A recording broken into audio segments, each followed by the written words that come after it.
ভারতের পহেলগামে ভয়াবহ সন্ত্রাসী হামলার পর ফের উত্তপ্ত হয়ে উঠছে ভারত পাকিস্তান সীমান্ত।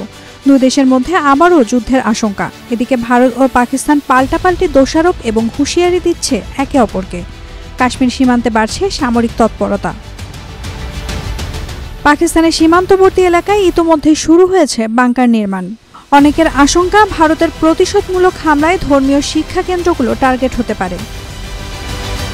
এই পরিস্থিতিতে আজাদ কাশ্মীরের প্রশাসন অনির্দিষ্টকালের জন্য বন্ধ ঘোষণা করেছে সব মাদ্রাসা।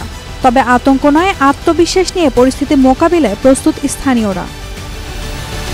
তাদের ভাষ্য, পাকিস্তান সেনাবাহিনীর সঙ্গে কাঁধে কাঁধ মিলিয়ে ভারতীয় আগ্রাসনের বিরুদ্ধে লড়াইয়ে প্রস্তুত তারা।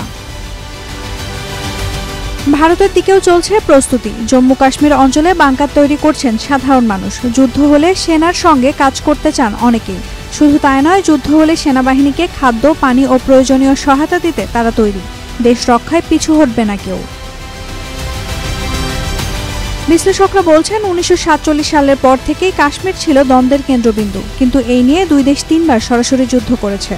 পহেলগামের হামলার পর ফের নতুন করে সেই পথে এগোচ্ছে দুই দেশ।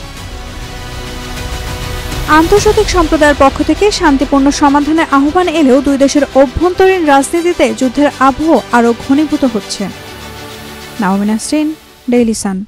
For more updates, follow us on Facebook, subscribe our YouTube channel, get the latest update on www.daily-sun.com.